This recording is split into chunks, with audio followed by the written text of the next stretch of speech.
എന്ന് പറയുന്നത് പിന്നെ മാലിന്യം എങ്ങനെ പ്രകൃതിദത്തമായ രീതിയിൽ, അതായത് പ്രകൃതിക്ക് ഒരു ദോഷം ഉണ്ടാക്കാണ്ട് ഇങ്ങനെ സംസ്കരിക്കാം, അതുവഴി നമുക്ക് എങ്ങനെ വൈദ്യുതി നിർമ്മിക്കാം എന്നിവിടെയുള്ള ഒരു മോഡലാണ് നമ്മളിതവിടെ കാണിച്ചിരിക്കുന്നത്. അപ്പം നമ്മളുടെ ഇപ്പം ലോകത്തിലെ ഏറ്റവും വലിയ പ്രശ്നമാണല്ലോ മാലിന്യം എന്നുള്ളത്. മാലിന്യം ദിനം പ്രതി ഇങ്ങനെ വർദ്ധിച്ചുകൊണ്ടേയിരിക്കുകയാണ്. അപ്പം എങ്ങനെയെങ്കിലും നമ്മുടെ മാലിന്യം നമുക്ക് മുക്തമാക്കി കളയണം. അപ്പം അതുവഴി നമുക്ക് കുറച്ച് വൈദ്യുതിയും കൂടി ഉണ്ടാക്കുന്നുണ്ട് നമ്മൾ ഇതിനകത്ത്. ഇതാണ് പ്രധാന ഉദ്ദേശം, മാലിന്യങ്ങൾ സംസ്കരിക്കുക. പക്ഷേ അതിനുള്ള വൈദ്യുതിയും കൂടി ഉണ്ടാക്കുന്നുണ്ട്. 2 തരത്തിലൂടെയാണ് നമ്മൾ ഇത് ചെയ്തു വരുന്നത്. ഖരമാലിന്യ സംസ്കരണം, അതായത് പ്ലാസ്മ ഫർണസിലൂടെ ഖരമാലിന്യ സംസ്കരണവും പിന്നെ ദ്രവമാലിന്യ സംസ്കരണം. അപ്പം ഖരമാലിന്യ സംസ്കരണം നമ്മുടെ പ്രദേശത്തുള്ള സോളിഡ് വേസ്റ്റ് വാട്ടറും ഈ കളക്ഷൻ ടാങ്കിൽ വരും. ഈ കളക്ഷൻ ടാങ്കിൽ വെച്ച് ഇതിന് നടുക്ക് നെറ്റ് ഉള്ളതുകൊണ്ട് ഇത് 2ആയിട്ട് ഡിവൈഡ് ചെയ്യും.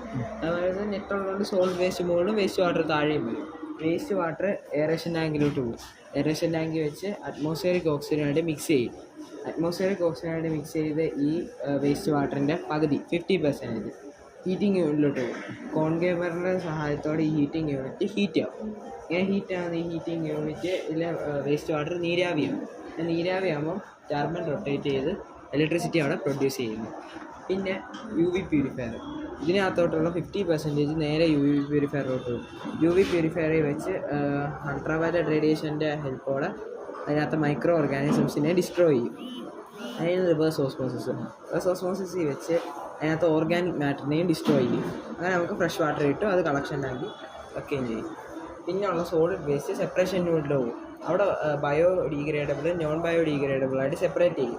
അത് കഴിഞ്ഞിട്ട് പ്രീമിക്സിലോട്ട് പോകും. ഈ ബയോ വേസ്റ്റ് പ്രീമിക്സിൽ വെച്ച് നന്നായിട്ട് ഇതിനെ ക്രഷ് ചെയ്തിട്ട് അതിനെ അനേറോബിക് ഡൈജസ്റ്റിൽ പോകും. അവിടെ വെച്ച് നമ്മൾ മെത്തനോജൻ ആഡ് ചെയ്ത് അതിനെ ഡീകമ്പോസ് ചെയ്യും.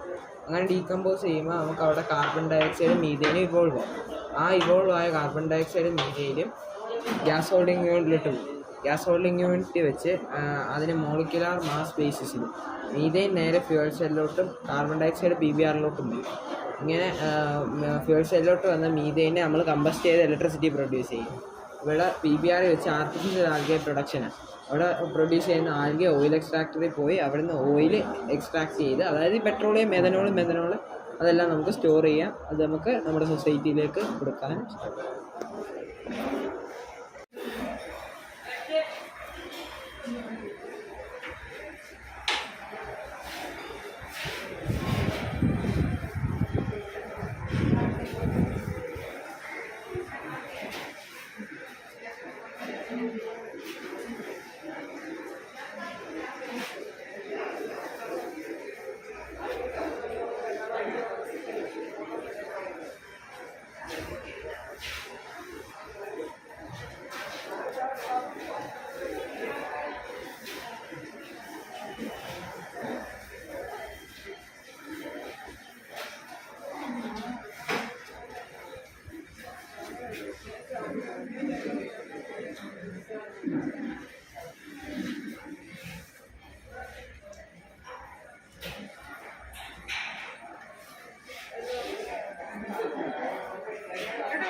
ഗ്രാമത്തിലെ എനർജി സോഴ്സസ് എല്ലാം ഗ്രാമങ്ങളിൽ അപ്പോൾ ഇതിൽ solar panel, wind mill, biogas plant, rain harvest തുടങ്ങിയ സാധനങ്ങളൊക്കെ ഉപയോഗിച്ചിട്ടുണ്ട്.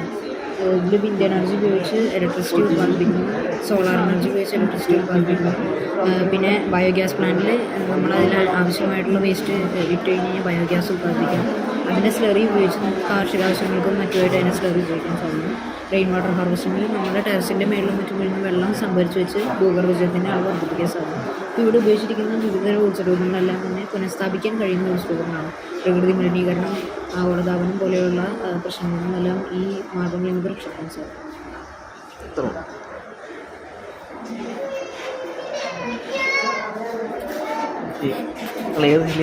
Ernakulam.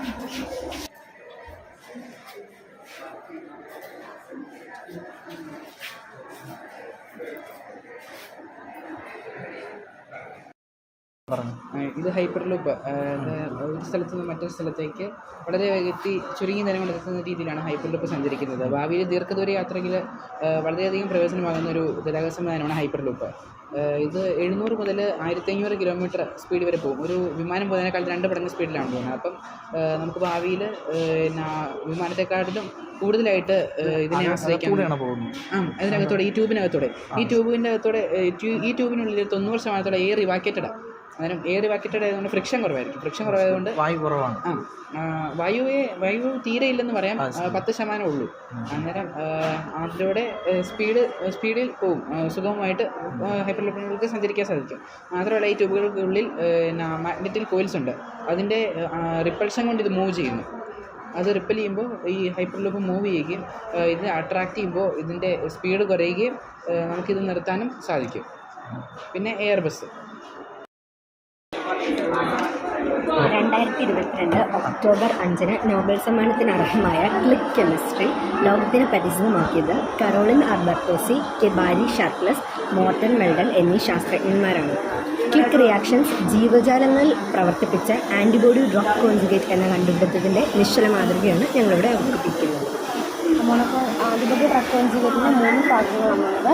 Monoclonal antibody, cytologic drug, linker എന്നിവയാണ്. മോണോക്ലോണൽ ആൻറ്റിബോഡി ക്യാൻസർ സെല്ലുകളെ ടാർഗറ്റ് ചെയ്തു. സൈറ്റോളജിക് ഡ്രഗ് ക്യാൻസർ സെല്ലുകളെ ഡിസ്ട്രോയ് ചെയ്തു. ലിങ്കർ മോണോക്ലോണൽ ആൻറ്റിബോഡിയെയും ഡ്രഗിനെയും ജോയിൻ ചെയ്തു. മോണോക്ലോണൽ ഈ ആൻറ്റിബോഡി ഡ്രഗ് കോൺജുഗേറ്റിൻ്റെ ഈ ക്വിക്ക് റിയാക്ഷൻ ഈ ശരീരത്തിൽ കയറി പ്രവർത്തിക്കണം എന്നൊക്കെയെന്ന് പറഞ്ഞാൽ എങ്ങനെയാണെന്ന് വെച്ചാൽ ആൻറ്റിവൈറൽ ഇഞ്ചക്ഷൻ വഴി നമ്മളിത് ശരീരത്തിനുള്ളിലേക്ക് പ്രവേശിപ്പിക്കുന്നത്. തുടർന്ന് ഇത് ക്യാൻസർ സെല്ലിൻ്റെ സർഫസിൽ ബൈൻഡ് ആവുന്നു. അതിനുശേഷം ADC ആൻറ്റിജൻ കോംപ്ലക്സ് ഉണ്ടായിട്ട് ഈ കോംപ്ലക്സ് എൻഡോസൈറ്റോസിസിന് വിധേയമാകും. Endocytosis is a type of phagocytosis. അതായത് സെല്ലിൻ്റെ പുറത്ത് വന്നിരുന്ന ഈ ADC ആൻറ്റിജൻ കോംപ്ലക്സിനെ സെല്ലുള്ളിലേക്ക് എൻഗൾഫ് ചെയ്തെടുക്കുന്നു. തുടർന്ന് ഈ സെല്ലിനുള്ളിലായ ADC എൻഡോസോമിലെത്തുന്നു.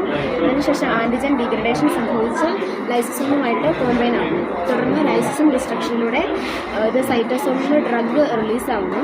അതിനുശേഷം ക്യാൻസർ സെല്ലുകളുടെ DNA ഡാമേജ് വഴി സെൽ ഡെത്ത് സംഭവിക്കുന്നതാണ് ഈ ADC മെക്കാനിസം എന്ന് പറയുന്നത്.